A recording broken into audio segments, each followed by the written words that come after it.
What's up, my Afro Latinxers? Today I'm going to be talking about gender. In this video, I want to dismantle this idea that there are only two genders. I don't have a presentation for you all. However, I'm going to be giving you my perspective according to what I've read and what I know. All right, now there is often a discussion about gender and the LGBTQ community, which always end up going hand in hand. And what I do see most times is that people who discuss gender and the LGBTQ community often aren't part of the LGBTQ community and have this very colonized way of thinking about gender. All right, now when I say colonized way of thinking about gender, when you look into the history of gender, especially when you look at ancient African cultures, pre-colonization in Africa, and even when you look at indigenous culture in the Americas, you will see that before these populations were colonized, they had a very, very fluid way of thinking about gender. Now, what does that mean?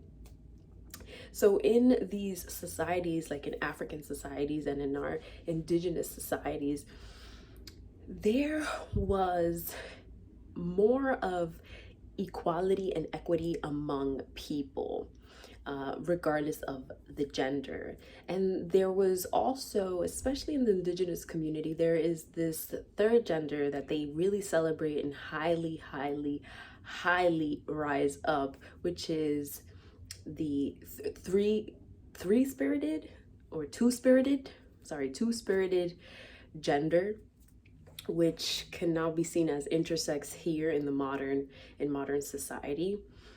And these people were highly revered, seen as priests, somebody to really look up to because they embodied both male and female characteristics.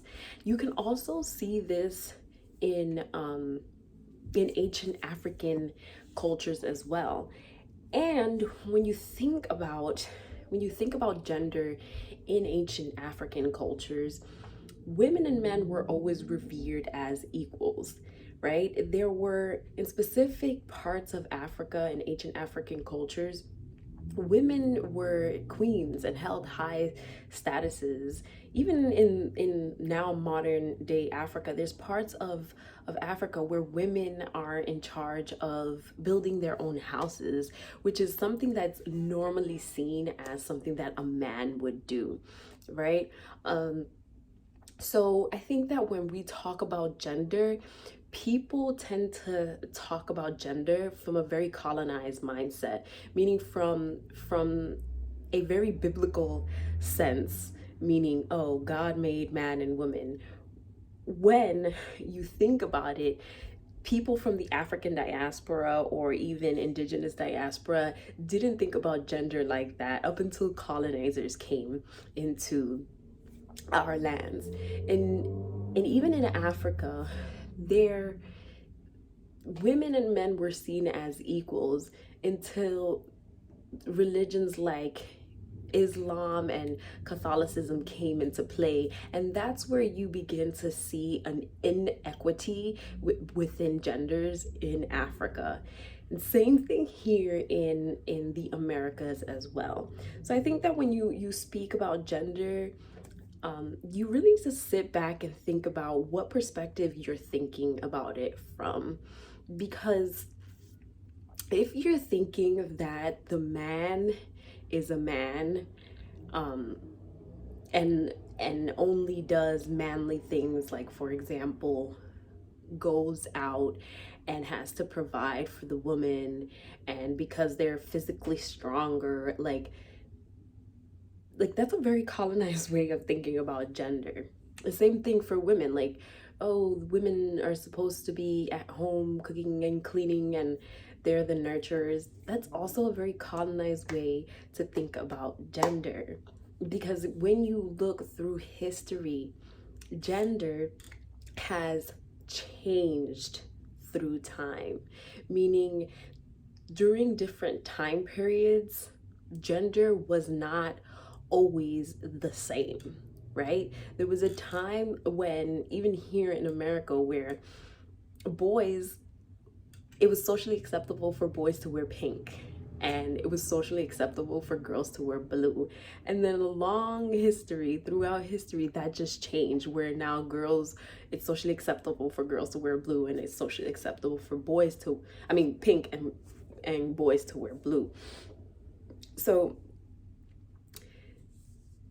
gender is not something that God created and said, this is how a woman should be and this is how a man should be. Now, I think that I normally see gender being confused with sex.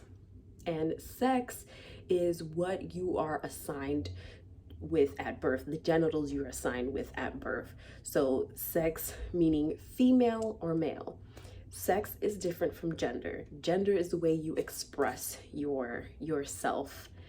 Sex is the organ you are born with. And sex, even though it's been scientifically proven, you can also, through science, prove that there are women who are born without any of the reproductive systems, meaning there are women born with vaginas but with none of the organs to have babies. And then there's the same thing, you see that in some men. There's some men who are born with a penis but don't have the ability to have kids or even produce sperm. And then there are people who are born with both genitalias. All right, now you can say what you want to say on how that came to be, but honestly, I really do believe that God don't make mistakes when God makes people. So if people's chromosomes can determine how your sex organs will be determined, whether you have a vagina with no reproductive systems or a penis with no ability to have children, then you can't really say, like,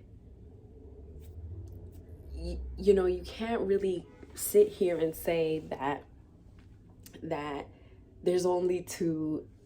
I mean, at this point, you can't even really say that there's only two sex, in my opinion, because people are born with many different kinds of chromosome matches, which kinds of, takes us off of that male female dichotomy that we live in. And again, sex is different than gender, okay? And it is not the same. And not all women throughout history were the people that stayed home and were super nurturing. There were people in our indigenous African culture, women, who were the warriors and went out to fight at war and ruled kingdoms, just like there were men. I'm not saying that there weren't men who did that, but it was more on an equal playing field than it is today because of colonization. So again, I really do encourage y'all to do a little more research, especially pre-colonial era, about Native people, because when you do, you begin to break down this connotation of what gender is, right? And the funniest part is that I normally see men who are like insecure about their own sexuality try to put these very rigid rules on what gender should be. So in the case of like transgendered women, right, or transgendered men, you normally see straight male who are so insecure with their own sexuality that if they ever encountered a transgendered person, they feel attacked, or they feel like their sexuality is being attacked because they might have saw a woman, a transgendered woman, and they thought that she was attracted, but then they found out that she's transgendered, and then they get upset. Like, I just, it's like, because in their mind they're thinking that that makes them gay, but in reality, not all women have a vagina, and not all women have the ability to have babies. Even women born with vaginas don't all have the ability to have babies. So when you encountered a transgender woman, whether she's post-op, meaning she has had gender reassignment surgery, like, she's a woman. Like, she is a woman. Not to say that a woman can only have a vagina, because there are some women who are born, right, who are assigned female at birth, their sex, and and um and don't even have the ability to have babies, only have a vagina, don't have the fallopian tubes. So are they not considered women, right? There are some women born that who have both genitals, and parents decide to choose the sex of the baby, and then doctors will go in, do surgery on a baby with two genitals, and take either the penis or the vagina off, depending on what the parents decide, right? So again, your organs are your sex, but gender is societal. It's something that society creates. It's something that society has changed through time. So when men get mad that they're attracted to a transgendered person, and then they find out that this person is transgender, they feel like they're gay, when in reality they're not gay, because that is a woman, looks like a woman, whether they are pre-ops or post-op, they're a women. Now again, if you are dating or come encounter with a transgendered woman, and you find out that they're transgender and you don't want to date them because they're transgender, it's not homophobic if you prefer to have a woman with a vagina, right? Sexual organs are your preferences. But it is homophobic when you start to say that, well, I want to have babies, so I don't want to be with a transgender woman, because there's so many women out there born with a vagina that can't have babies. So what if that happens to you? Like, what if you're with a woman who was assigned female at birth and she can have babies? Like, are you gonna be like, no, I'm not gonna I'm not gonna be with this woman? No, most likely you're gonna end up being with that woman if you really love her, and you're gonna find a different way, an alternative to have a baby. And I think that the same thing applies for transgendered women. All right, like, who have vaginas, because if that's your preference, if you prefer a woman with a vagina, there are transgender women with a vagina. Like, you would never send a transgendered woman, either with a vagina or a penis, into a boy's bathroom, because these women look like women at the end of the day. So gender, again, is different than sex. And sex, even though we have biological research around sex, the research is growing, and it's showing how diverse sex it really is. Even when we talk about like non-binary people, non-binary people won't identify with a certain gender. Again, they won't say they're a woman or a man, but that doesn't take away if that person has a vagina or a penis, right? If they're female or male. But again, saying words like female or male are only tied to our sexual reproductive systems. That's it. So like, if somebody decides that they don't want to be a woman or a man, if they don't identify with any of those social constructs, because they are social constructs, because society has changed them over time, you can't really get mad at that, because even the concept of man and woman haven't always existed. There hasn't always been a word for woman and man throughout the whole lifetime of humans on this earth. So for people to get upset that now there's a new word for people to identify who don't necessarily fit into the man and woman social constructs, like, you really cannot get mad over that, because it is what it is. It's language is ever evolving, ever changing, and for people to get mad about somebody wanting to identify as non-binary or trans, you become to be the colonizer. You become to uphold the colonizer mindset, and you hold people back. You hold society back. I'm all about letting people just be them, as long as they're not hurting anybody. Just let people be them, and that's it. And I think that if you are not part of the LGBTQ community, you have no say.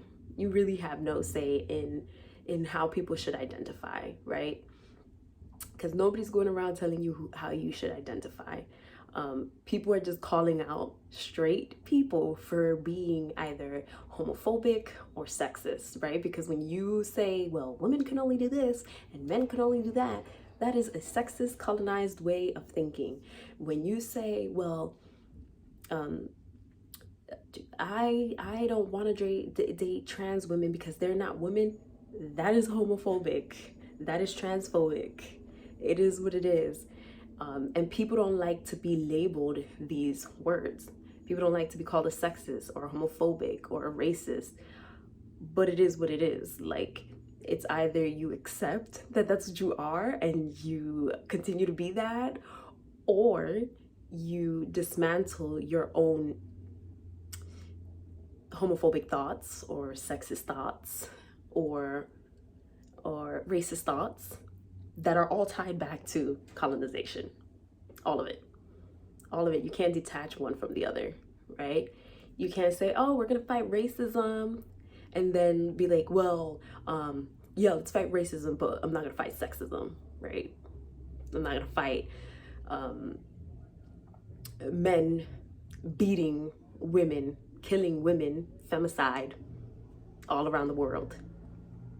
You can't do that. It is what it is. And I think people need to just accept their illnesses and try to heal from them. And I guess that's all I have to say. Just recognize that a lot of the things that we go through are tied to colonization. And in order for us to dismantle all these isms and phobias, you need to do some really deep digging within yourself and be more accepting. Nobody's saying that you have to date a trans person. Nobody's saying that women are better than men, right? Nobody's saying that. But we're just saying, well, I'm just saying, let people be them. Let people be who they want to be. Obviously, this whole like men are the leaders of the household, it hasn't been working, because this is what we've been doing for the last 600 years since colonization. So 500, 600 years, it hasn't been working. Look at our world right now. It's in shambles. And you need to remember that before colonization, around the world, men and women held equal status. And there's so much research and history out there that shows that there was less inequalities than there is today when men and women were seen as equals. There's less poverty as well. But we don't know that because we're here talking about, okay, let's fight racism, but let's not fight our sexism, internalized sexism and misogyny and homophobia. But that's all, y'all. I just wanted to share my 2 cents when it comes to gender, and I hope this video was helpful for y'all. Don't forget to like, subscribe, and turn on your post notifications for more videos. Peace.